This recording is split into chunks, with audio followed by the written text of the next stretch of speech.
Welcome back to the channel, guys. Well, it's a bit of a sad day. It's a bit of a sad day because I've decided that my Honda Hornet, which I bought back in March, I'm going to sell it.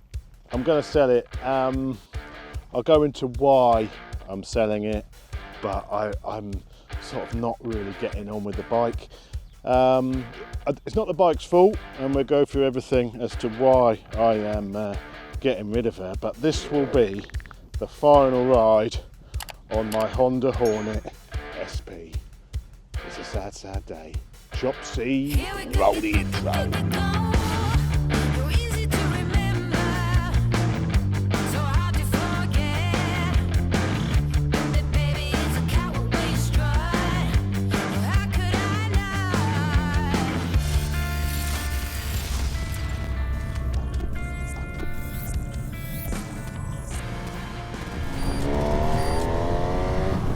So my Honda Hornet SP, she is going now. I've sort of toed and froed and thought, should I, shouldn't I? No, I won't. Yes, I will. So I haven't been quite sure sort of what to do with the Hornet, and should I try it for a bit longer, should I get rid of it now? Basically, I've still got the standard exhaust on this, and there's a very good reason for that. Is I didn't want to invest any more money into the bike until I was absolutely sure that I was going to keep it. And my biggest complaint, I'll tell you straight away, I won't make you wait till the end of the video, but the main reason I'm selling this is because as a bigger, larger guy, I'm 6'2" and 20 stone. Basically, it's too cramped. The bike isn't really big enough for a guy of my size.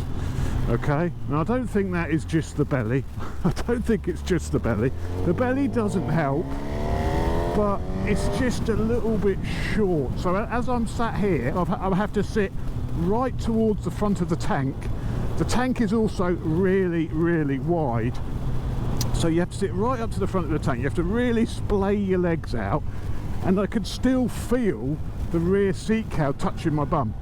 I can still feel that at my bum, and actually the back of my arse, I'm sat right at the very back of the seat, and I'm almost sat on the rear tail section, and there's no padding in the seat there. And after 30 minutes of riding, I get a sore botty. But it's not just a sore botty. When I bought this bike, I wanted a naked I could do track days on, you know, be just a good road naked, but also do track days. Now I've done a track day on this at Anglesey. The video isn't out yet. It's still to be edited, and it will come out, but I found it too tight. So when I was on track trying to move a clamber around the bike, around the corners, it's just too tight for me to get across. And the rear exhaust guard is quite tight to the rear pegs, so you know, my foot kept touching the rear guard all the time. Yes, you know, if I changed the exhaust, that wouldn't be a problem, you know, that would alleviate that. But even with that, it was just too tight, and I had to actually adjust my riding style to actually ride the bike. So I didn't like that. It's not really big enough for a larger rider. So if you're interested in the Hornet SP, try and get a bit of an extended test ride if you can, if you're a bit larger, because you may find it a bit too cramped. And unfortunately, when I ordered this, the SPs weren't available. So you got to do a bit of that anyhow. That comes up quite nicely actually, I'm quite surprised. The SPs weren't available to test ride, so I test rode the standard version for a good hour, and I realised it was a little bit tight, but I thought I could live with it. I thought I could put up with it. I thought I could live with it. I knew Honda did another seat for it, which I thought might be a bit more comfortable, so I ordered that when I bought the bike. But that seat is more uncomfortable. That's like a performance seat, which is even less padding in it, so that didn't work. Yes, you could get an aftermarket seat eventually, but it's just too tight. It's just too tight in the middle for someone of my size and my weight. Basically, that's the issue. The other problem, which you've heard me banging on about for quite some time now, is the suspension. It's too firm, too harsh. Well, I did a comparison with Mossy and the GSX-S versus this, and a lot of people said in that video, have you actually tried to correct it? And I did have a tweak but I haven't really tried since. So I thought, you know what, it's not really fair to say the suspension's terrible on this bike when you could just get your screwdriver out and have a little bit of a twiddle and it could correct it. And I've done that actually, and I've backed off the compression damping of the forks by 4 complete turns, and the same on the rear shock, because it's got the Öhlins rear shock, you've got just an easy twiddler. So I've backed that also off 4 turns of compression damping. So as you hit a bump, that's what, you know, that's the resistance. As the forks compress, the compression damping is how quickly they compress. So if you've got that quite high, or if it's not even quite high, but if the bike's set up with that quite high, obviously it won't compress very quickly, and a lot of the bump will go through the bike and obviously then through you. So I've backed that right off, and I have to say that had sort of taken the harshness out of the ride, but it has also brought a bit of wallowiness into the ride as well. So it's taken away some of the great sharp focus that this bike had, but it's delivered a plusher ride. So it looks like it's almost sort of one or the other. You know, you take away the performance and the sharp. It's still pretty sharp steering, but I think the steering isn't quite. Now maybe the steering is still as sharp, but it's taken away. There's a bit more weight transfer. It's made it feel a little bit looser than it was, and I guess is what it will do, isn't it? So you either have it a bit firmer and have that super sharp handling bike, but one which will crash over the bumps, or you have it softened off so it's a bit more wallowy, but it brings you more comfort. And I guess that there is the beauty of electronic suspension, you're probably saying, and I agree, it is. But I've also ridden plenty of bikes, performance bikes, which give you that agility and control from the suspension, but also offer a reasonably decent plushness to the ride. On this suspension, when it's a £10,000 bike, you know, it seems it's one or the other. Now, you could correct that probably by having things revalved and going to see a specialist. And if it wasn't for the fact that the bike was too small for me and more uncomfortable, I would definitely do that. If it fitted nicely and I was comfortable on it, I would spend a bit extra and get the suspension properly sorted by a specialist. And then you could probably maybe have both. Okay, so that's the issue, but the main problem is it's just too uncomfortable. But I have to say, with some tweaking, the ride is now a bit more compliant, but it has lost a little bit of that agility. We'll give it a good chuck around in a minute and we'll see exactly how much it's lost. But yeah, you can't have everything on the £10,000 bike anyway. So I have decided that she's going. She is going, so this will be the last ride on this bike, which does make me a bit sad actually, because I had really high hopes for this.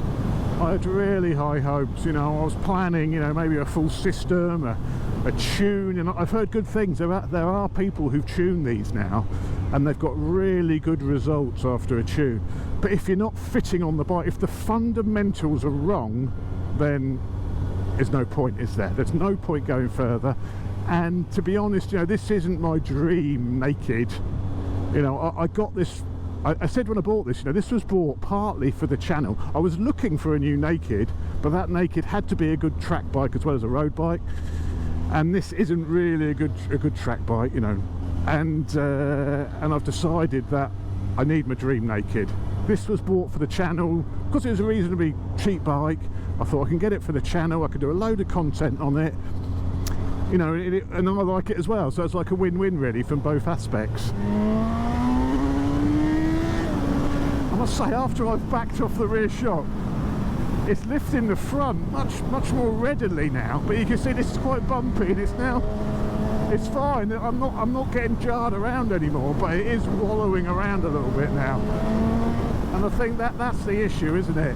It's fine, but compared to how it was, it's wallowing around a little bit. But this is definitely preferable to how it was actually, and this has made quite a big difference actually. That has really transformed it. 4 turns off of compression damping, and I think I turned 1 turn off of rebound damping. I meant to bring the bloody screwdriver with me so I could tune it as I went out, and because I could probably stop and maybe try another turn in. I forgot my bloody screwdriver, so I'm really quite annoyed about that, because I was hoping to have a tweak while I was out, but I can tell you that is actually pretty reasonable now, apart from there's a little bit of wallowiness now.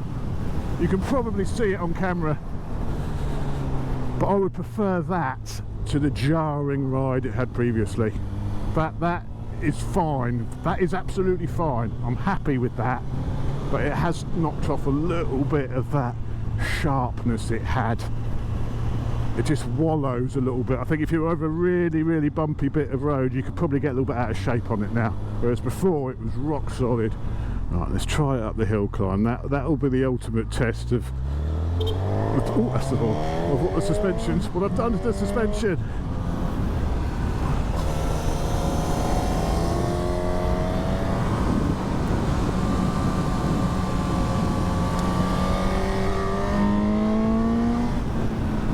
Sounds bloody lovely, doesn't it? It does sound great, this bike, I have to say. There's just no room for me to... The right's not so bad, but I'm struggling in the left's a bit on it. Might be my terrible body position. Yeah, it's not as sharp as it was. It doesn't hold the line quite as well as it did, but it's all right. It's all right. If it had been like that from day one, I may not have got into my head about selling it, to be honest. That feels a bit more like the stock version, the non-SP now. Maybe that's how they have the non-SP set. That is much more compliant than what it was, so I'm actually happy with that. I'll sacrifice that slight bit of pulling, you know, not quite holding the apex quite as well, for a more compliant ride the rest of the time. That is pretty decent. That's how it should have been. That's how it should be from the factory. That's how it should be.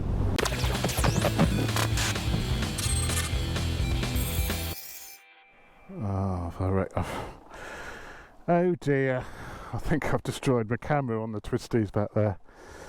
Let me just have a look. Oh God, I've got to stop. I cannot afford just to keep destroying Insta360 cameras. I can't possibly have had that touching down.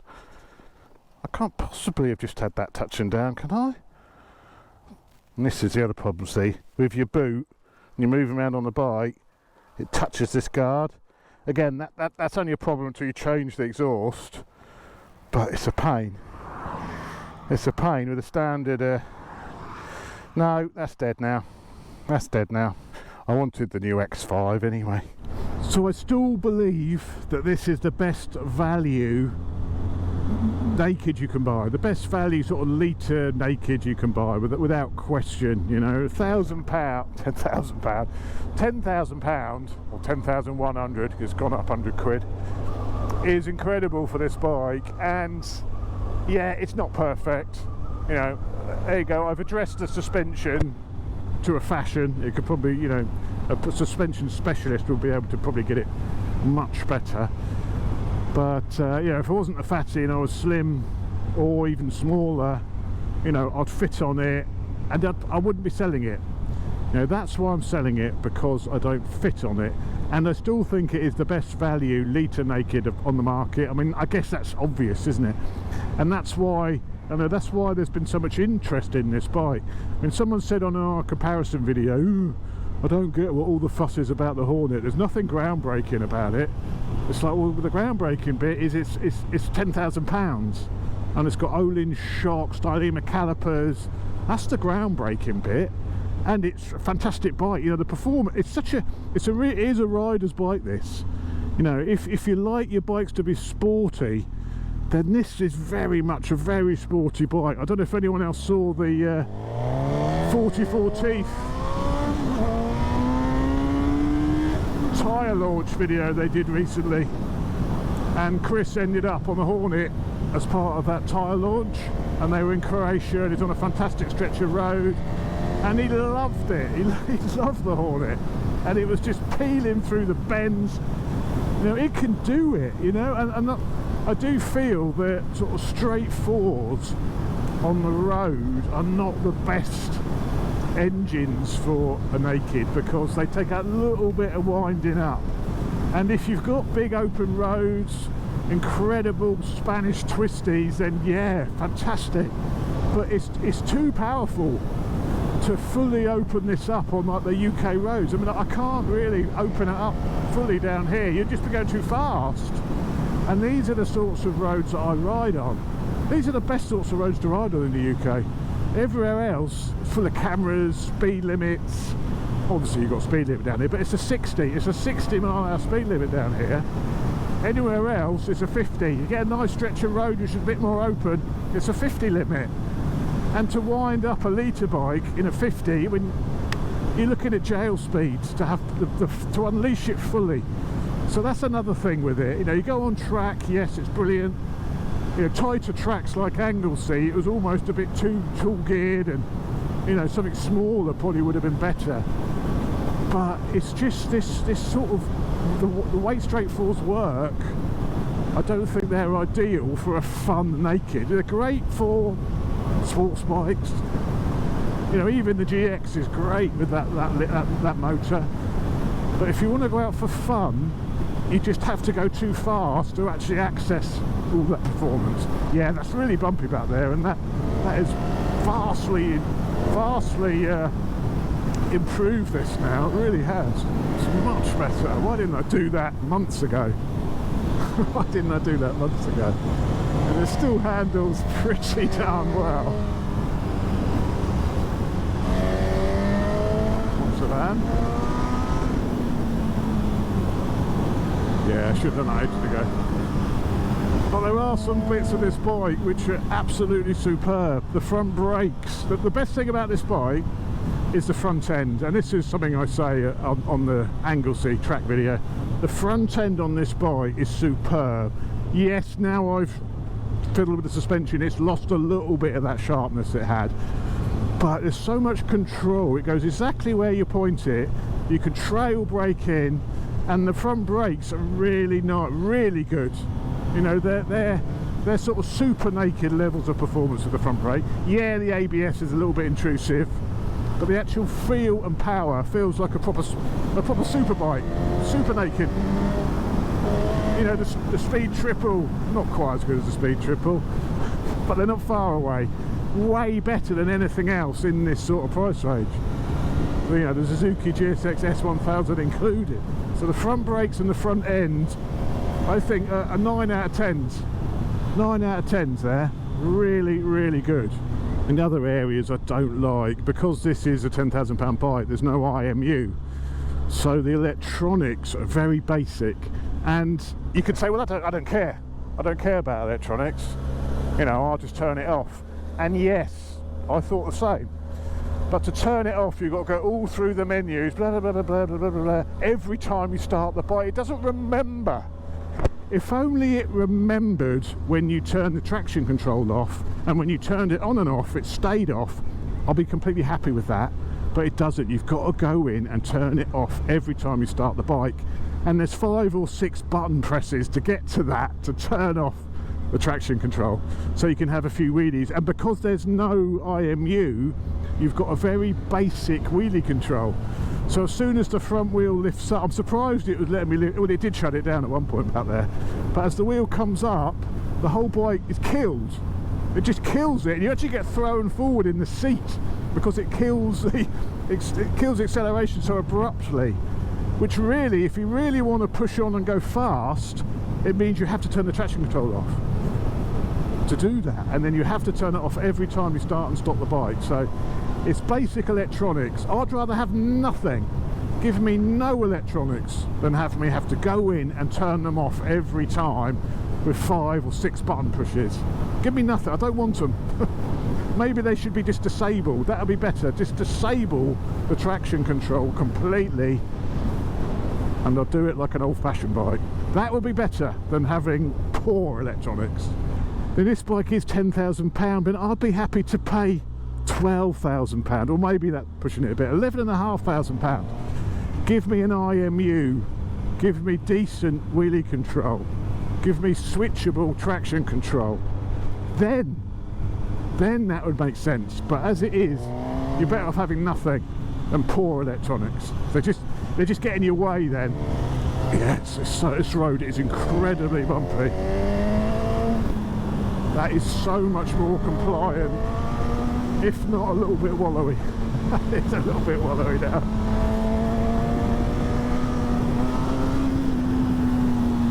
There you go, the wheelie control came in then, a little tiny little shut it down. Other things I don't like, but don't get me wrong, I mean, these aren't the reasons I'm selling it. I'm just pointing out some things I've noticed in my time living with this bike. So you've got the traction control, which is a little bit annoying. Also, you've got the matte paintwork, which actually has been much better than I thought it was going to be. I thought the matte paintwork would be a real pain in the arse. Now, I have had this professionally ceramic coated. I'll put a link to the video at the top. Whether the ceramic coating has made this much easier to look after, it's possible, but I found this really easy just to wipe down, and you know, I've not had any issues with the matte paint, which I thought I might have, but that could have been down to the ceramic coating. I don't know, but it's actually been fine to live with, if I'm honest. Even though the suspension is all backed off, I can still feel everything through the tarmac. I can still feel these little bumps of the tarmac coming through. So you can see, even though I have backed it off, it's still providing me a lot of feedback, and that's what the standard Hornet is like. So I think this definitely rides a bit more like the standard Hornet now. The suspension now, I'd leave it like this. I could live with this.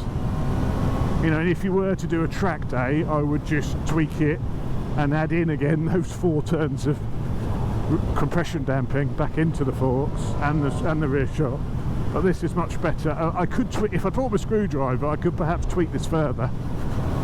But there's certainly enough compliance now, and I'm getting a lot of feedback, but it has lost a little bit of that edge. Just the way it used to hold the line, it's lost that a little bit, but it's absolutely fine. There's nothing wrong with it like this, and it's much preferable over getting your testicles battered on every bump. So yes, there will be a new bike in the stable. I have actually bought one. I've taken off my private plate off of this, and it's going on the new bike. So there will be a new bike reveal coming soon. So yeah, keep your eyes peeled for that. When you can perhaps put some guesses in the comment section of what you think that might be. I mean, I don't think it'll be too hard to guess what it is. It's one of the bikes I've recently ridden. I've recently ridden the bike I've purchased, but there will be a reveal video coming soon on the new bike. I did think, to be honest with you, I thought, do I really need another bike? Do I really need another bike? And the answer to that is no, I do not. But what I'm missing is a track machine, something I can take on a track day. You know, I've got the SMCR, which is great for a Brands Hatch, even Anglesey track day, but it's something a bit bigger. It's you know, you just end up thrashing it senseless. So I need something I can do all sort of tracks on. So my next bike will be a bike I can do track days on, and it's a good road bike. So if you look back over the videos I've done, there's a couple of options there of what it could be. So have a little guess in the comments. There's no prizes if you get it right, because it's probably not too difficult. I have really enjoyed my time with the Hornet, and I want to say a big shout out to the guys at Farnham Honda. I bought it through the guys at Farnham Honda, and they were really, oh yeah mate, yeah, alright, yeah, alright. They were very, very good down there. So massive thanks to Matt and the team down there at Farnham Honda. Really appreciate everything you did with me behind this bike. But yeah, so there you go, the Honda Hornet. This will be the last time, well actually you will see the video from Anglesey where I did a track day on it, because that was back from beginning of June. But this is the last time I'll be riding the bike. You'll see it one more time on that track day video, but that's it. I've enjoyed it. Have I enjoyed it? I have enjoyed it. It's been a little bit disappointing because of the suspension and the fit, but I have enjoyed it. It is a damn good bike, and don't think that just because I'm selling it, it means the bike's rubbish. It just means if you're taller and fatter, make sure you test ride one. because you may find it a little bit too uncomfortable. And I thought I could live with it, you know, I thought I could put up with it. I can't. So keep your eyeballs peeled for my new bike reveal, which will be coming quite soon. Take care, guys. See you on the next one.